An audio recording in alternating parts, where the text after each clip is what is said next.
الله أكبر الله أكبر الله أكبر بسم الله. أعوذ بالله من الشيطان الرجيم. بسم الله الرحمن الرحيم. الحمد لله رب العالمين، والصلاة والسلام على نبينا محمد وعلى آله وأصحابه أجمعين. السلام عليكم ورحمة الله وبركاته. Hürmetli din kardeşlerim, Allah'ın rahmeti bilen cemaat 3. gün Ramazan ayının ötüp gitti. Hem elbette indi her birimiz iyileşe başladı. Şunday halge. Kim misal için öz turmuşunda nafil uraza tutsa, onun için elbette bu gadeti hal. Kim indi fakat Ramazan ayındagına uraza tutsa, elbette onun için bu biraz indi gelişmegen belki. Biraz nişiktir ağırrak tıyla. Şuna göre ama lakin her birimiz tırışabız. Her birimiz tırışabız. Bizning üstümüzde bulgan mına şul emanetini, bizning üstümüzde bulgan mına şul farz Allah Teala kuşkanın üterge. То есть прошел 3-й день, и каждый из нас уже понимает, уже чувствует, начинает разбираться и даже начинает планировать уже и привыкать к этому состоянию. И каждый уже, будучи у себя на работе или там, где он служит, там, где он пребывает весь день, он уже строит свой день. Әмма жамағат хатırlasanız, bir ой алдан biz мына мында минбәрдә жамағат Рамазан айына 30 көн кала, әзерләнегез дип, мына шундый ихтибар һәм инде әлбәттә өндәү вагаз сөйләгән идек. Ни өчен? Мына шул хәлгә әзер булыр өчен. Хәтта Peygamberimiz Muhammed sallallahu aleyhi ve sellem Şaban ayın тулысынча ураза тутайды. То есть посланник Аллаха саллаллаху алейхи ва саллям, он полностью даже в Шабане держал уразу. И для него вход в Рамазан не был таким каким-то особенным, например, или затрудненным, как, например, мы, которые, не каждый из нас, конечно, постится дополнительный ураза, или в Шабане постился каждый день, не каждый, конечно. Но тот, кто постился, ему очень легко.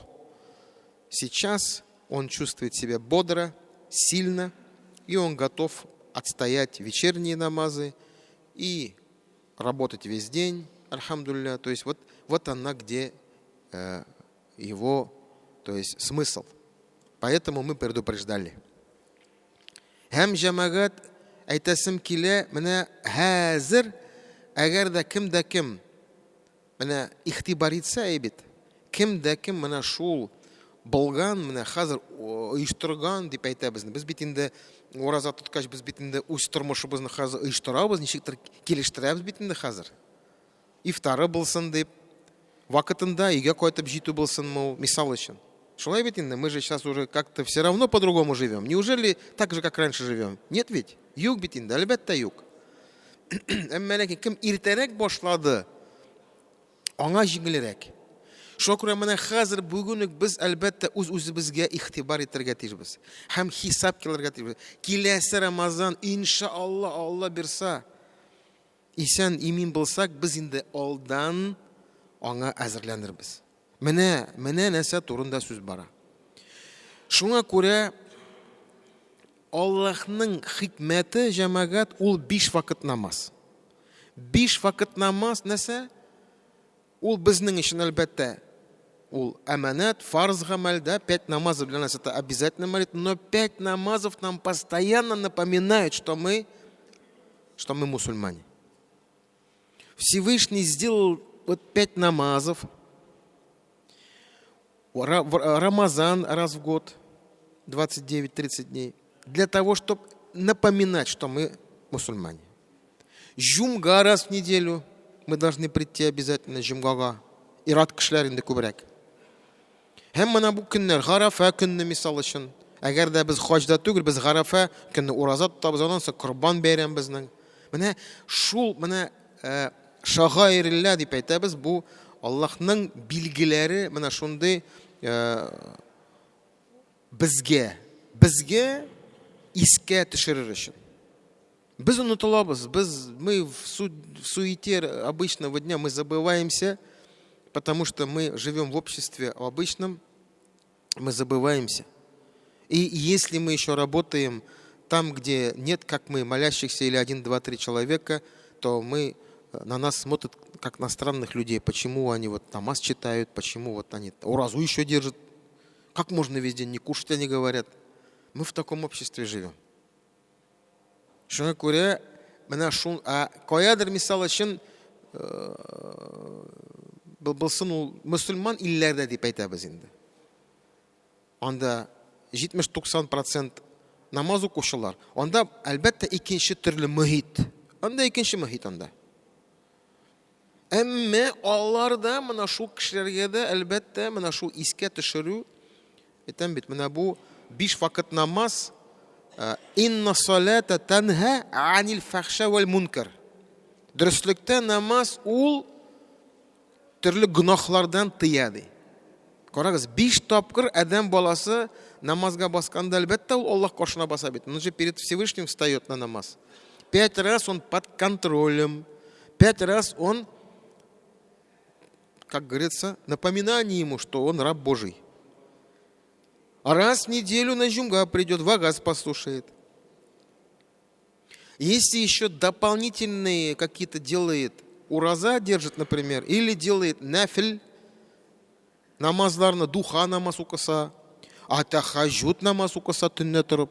Әлбәттә, аның менә шул иман иясе, мөмин мусульман булуы, әлбәттә, ул үз-үзенә исенә төшерә. Он напоминает самому себе в первую очередь. Вот. Я это говорю для того, чтобы еще побольше людей собрались. Я немножко так вот вас, значит, напоминаю я. Потому что я сегодня тему хотел открыть, да, и продолжить ее завтра на следующем уроке. Это тема дуа. Жамагат дуа. Дуа турында бүген иң беренче үземә һәм сезгә искә төшерергә иде. Biz duanın derecesini аңна бетерә алмыйбыз, җәмәгать. Biz дуаның дәрәҗәсен аңна бетерә алмыйбыз, җәмәгать. Мы недопонимаем уровень, важность дуа. Что такое дуа? Это обращение к Аллаху. Это арабское слово даа, дуа, дауа. Это все три буквы, однокоренные слова, которые говорят об обращении, призыве. Потому что есть даа, я могу не к Аллаху призывать, я могу кого-то позвать. Шуңа күрә, без әйтәбез хәзер дуа. Дуа инде без әйтсәк, татарча дуа инде ул дуа, Аллаһка дуа инде ул. Все понятно это. Аллаһка гына без дуа кылабыз. Гарәпчә ул аның мәгънәсе кемгәдер мөрәҗәгать итү, нәрсәдер тәкъдим итү, сорау, чакыру, өндәү. Менә шундый аның мәгънәсе гарәп теленнән. Әмма без аңлыйбыз дуа. Аллаһка мөрәҗәгать итү. Аллаһтан сорау. Һәм менә бүген мисал өчен ихтибар иттем ифтарда. Күпмедер вакыт кала бит авыз ачырга хәтле 1-3 минут дуа кылучы аз. Һәр беребез ниндер дөньяга батып, кемдер телефонда утыра, кемдер сөйләшеп утыра. Хәтта мин мәҗбүр булдым инде әзрәк әйтергә, җәмәгать дуа кылабыз дип. Я вынужден был замечание сделать на ифтаре. Потому что мы не понимаем ценности дуа. Дуа – это в первую очередь доказательство того, что ты нуждаешься во Всевышнем. Аллахка син үз иманыңны менә шул дуа белән избатлыйсың. Син аңа мөрәҗәгать итәсең. Дуа җәмәгать ул әл-әүвәл, иң беренче, самое первое твое деяние, которое доказывает твое рабство, дип әйтәбез инде. Коллык. Син кол, Аллаһның колы син. Җәмәгать, без дакыйк сайын, мизгил сайын Аллаһка мохтаҗ. Мен оны иң беренче үземә әйтәм, онысы сезгә. Я хочу сказать то, что мы каждую секунду нуждаемся в Аллахе. Каждый. Кто-то думает, что он нуждается в Аллахе, когда болеет? Или когда что-то надо ему сделать, что ли? Нет. Каждую секунду бьется сердце. Каждую секунду происходят процессы в организме, которые мы даже не понимаем. Потом только могут сказать, что, оказывается, у него был рак. Оказывается, тромб оторвался. Оказывается, там инфаркт, инсульт, еще что-то. Оказывается. То есть, мин куркатып әйтәм, җәмәгать. Я, конечно, немножко пугаю, но мы должны понимать, что без мында утырабыз. Аллаһның рәхмәте белән генә без мында утырабыз. Аллаһның рәхмәте белән без утыра алабыз, тыңлый алабыз, күрә алабыз, ишетә алабыз. Фақат Аллаһның рәхмәте белән генә. Кемдер менә хәзер бу мизгелдә, менә бу вакытта дәстәханәдә ята. Кто-то сейчас лежит в больнице. Ему больно. Может, операцию ждет. Может, уже после операции. Может, у него температура или что-то. Вот в таком положении только ты начинаешь понимать, что ты каждую секунду нуждаешься в Аллахе. Менә бит оның хикмәте куя, җәмәгать. Безгә ниндидер менә сынау кичерергә кирәк, ниндидер авырлык кичерергә кирәк. Шуны аңлар өчен. Былай без уйлыйбыз, без үзебез яшибез. Менә без шундый сәламәт, әлхәмдүлилләh, менә без ашый алабыз, менә йөрибез, каядыр хезмәт кылабыз. Без алдаланабыз. Без уйлыйбыз, ул шулай һәр вакыт булырга тиеш дип. Без уйлыйбыз, һәр иртә ул шундый ул, һәр көнне, һәр иртә шундый. Юк, җәмәгать. Юк, әлбәттә. Беребез дә белми, кашан бу дөньядан китә. Никто не знает, кого мы завтра будем хоронить. Никто. Я не знаю, я до дома доеду, нет, я не знаю. Как мы можем сказать точно, что я доеду или приду домой? Как так можно сказать? Әйтәм бит, аннан соң гына әйтәләр, шундый яхшы кеше иде. Мин бит аны таравихта күрдем. Мин кичә генә аны сөйләштем. Кара син аны, ничә яшьтә? Яшь китте дип, молодой умер, и говорим. Поверьте мне, җәмәгать, я здесь Аллаһның рәхмәте белән служу в этой мечети. Мы каждый день моем, менә Рафик бабай монда, әйбит. Жуабыз, кафенлибез, соңгы юлга озатабыз. 3-5 мәйет, 3-5 покойных моем мы. Каждый. И вы думаете, там какие-то старые дедушки, бабушки, что ли? Юк. Онда яшьләр. 30-дан алып 60-ка. Вот приблизительно срок. 40, 50, 60. Шуңа күрә, ни өчен мин менә шунда киттем менә, буякка бордым мин. Дугадан башладым бит. Дуга турында сүз бара безнең. Менә һәр мизгел без Аллаһка дуга кылырга тиешбез. Һәр мизгел. Каждую секунду обращаться к Аллаху. Аллаһның рәхмәтен аңларга тиешбез. Безнең куллар күтәрелә, бармаклар эшли, күз күрә. Бер мизгелдә синең, мисал өчен, ниндидер шырпы, ниндидер шүп күзеңә керсә, сине камаучылый башласа, син нәрсә эшли аласың? Что ты можешь сделать? Если попадет в глаз тебе, ты уже за руль не сможешь сесть. Ты уже ничего не сможешь сделать. Тизрак врачка шабабыз. Шигарыгыз белән нәрсәдер шырпы кергән, что-то мне в глаз попало, достаньте, пожалуйста, помогите дип. Все, мы уже безнең янәшә бер тәмле ниндидер ризык булсын, безгә ул кызык булмый, чөнки безнең күзебездә мәшәкать ниндидер. Шулай бит инде. Нам ничего не надо будет, когда у нас что-то будет болеть. Шуңа күрә, менә һәр мизгел җәмәгать без Аллаһка мохтаҗ. Сулыйбыз. Йөрәк тибә. Аллаһның рәхмәте белән генә. Кстати, менә төшкерәбез, бит. Төшкердек тә әйтәбез: "Әлхәмдүлиллаһ". Тәртип буенча, әдәп буенча кемдер әйтергә тиеш: "Ярхамукаллаһ". Бөтенесе беләме шуны? Все же знают вот это правило, да? Откуда это правило взялось вообще? Чихнул, сказал "Альхамдулилля". Ташмит аля атиси называется. Это по-арабски. То есть надо сделать "Альхамдулилля" сказать и сказать ему "Ярхамукаллаһ". А если у того знание есть, он должен сказать "Яхдикумуллаһ ва яслиху балякум". Дуга. Дуга. Дуга. Причем здесь? А при том, что Адам алейхиссалям иң беренче кеше бу дөньяга килгән чакта ул төшкерә һәм сулый башлый. Бу китапларда язылган. Зур-зур галимнәр шулай язалар. Тәфсирдә. А врачлар әйтә, төшкергән чакта безнең йөрәгебез туктап кала ди. Күпмедер мизгелгә. Представляете себе? Врачи, вот у кардиолога, у любого спросите. Он скажет, когда человек чихает, у него сердце останавливается. И только Аллахның рахматы белән продолжает биться. Менә бит аның хикмәте куя. А мөселман нәрсә әйтә? Апчы әйтә, ансың "Альхамдулилля" дип әйтә.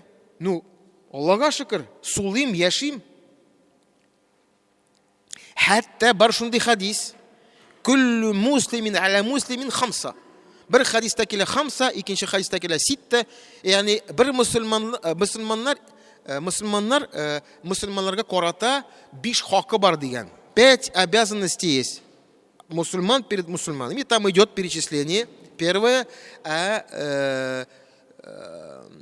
родду салям. Первое возвращать салям. Агар да син айтак ише ассаламу алейкум, син айтыргат ишин ва алейкум ассалам.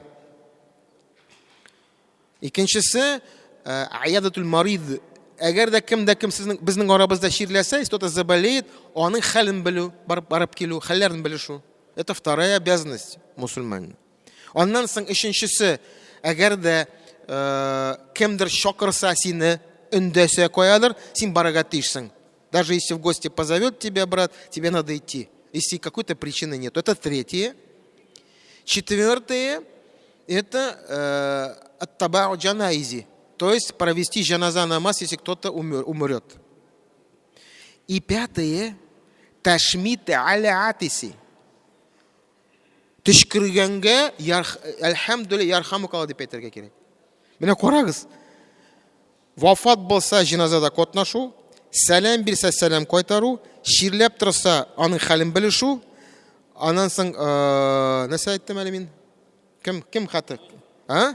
Әйе, кунакка чакырса, эшкә чакырса, нәрсәгә дә чакырса җавап бирү һәм төшкергәнгә, менә төшкергәнгә аңа ташмит, ягъни аңа ярхамукаллаһ дип әйтергә. Әмма син әгәр дә төшкереп, если ты чихнул и скажешь "Альхамдулилля", надо сказать. Когда "Альхамдулилля" услышишь, надо сказать "Ярхамукаллаһ".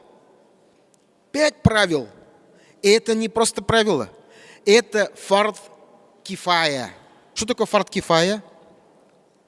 Фард кифая – это обязанность над джамагатом. То есть, если хотя бы из джамагата один это выполнит, с джамагата снимается обязанность. Бар фард кифая, бар фард гайн. Фард гайн, он да уже 100%. Бүтін сок катнашырга тиеш. А мында, мисал өчен хазымна кемдер килә мәчеткә һәм әйтә "Ассаламу алейкум". Бөтенесе борылып "Ва алейкум ассалам" дип әйтергә тиеш түгел. Бер кеше әйтергә тиеш. Один должен ответить "Алейкум ассалам". Но если никто не ответит, грех будет на всем джамагате. Если кто-нибудь умрет, кто-то должен обязательно его помыть, завернуть, похоронить, джиназа почитать.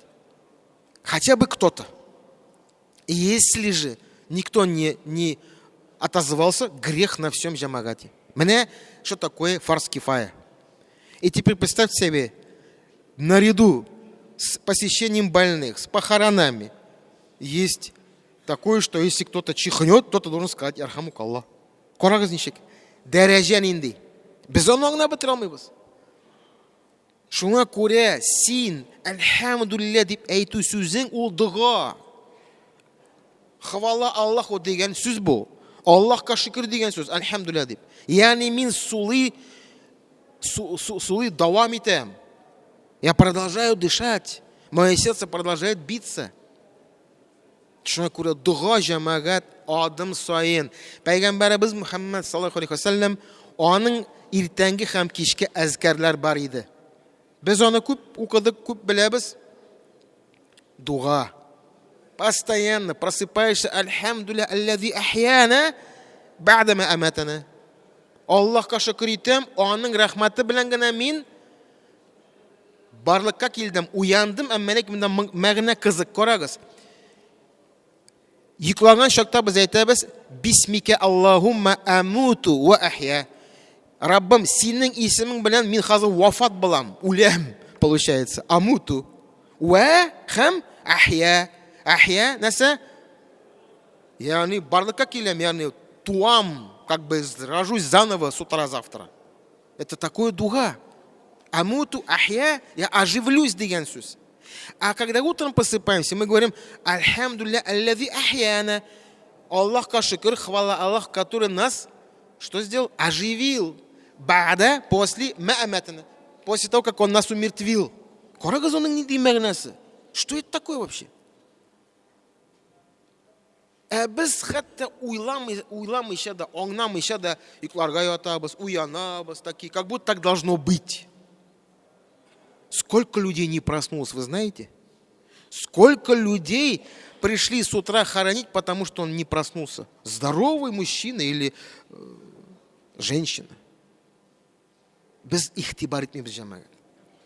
Без гафил.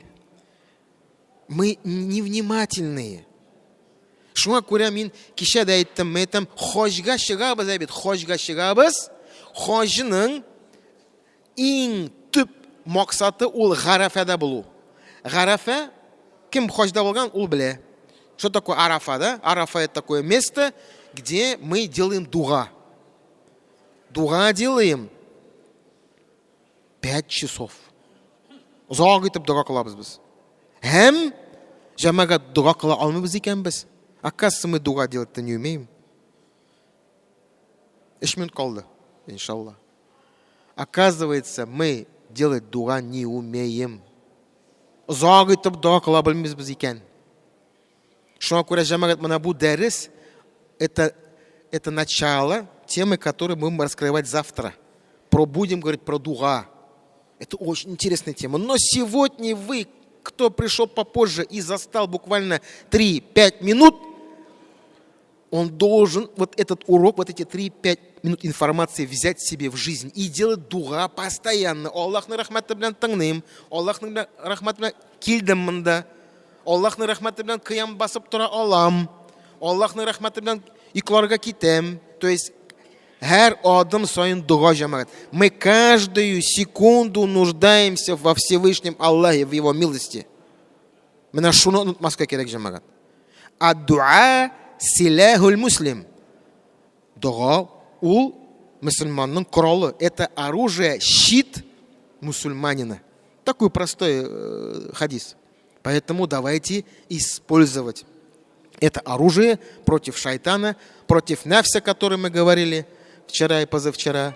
Да? То есть давайте, это дуга, это будет как намерение у нас правильное. Мы 2 дня говорили про намерение.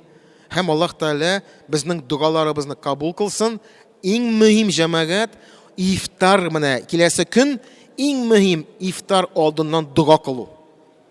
Я только одну скажу, что дуга того, кто разговляется, ауыз аша ифтар кыла торган мусульманның аның дугасы пәрдәсез кабул ителә. Принимается без никаких, значит, ограничений.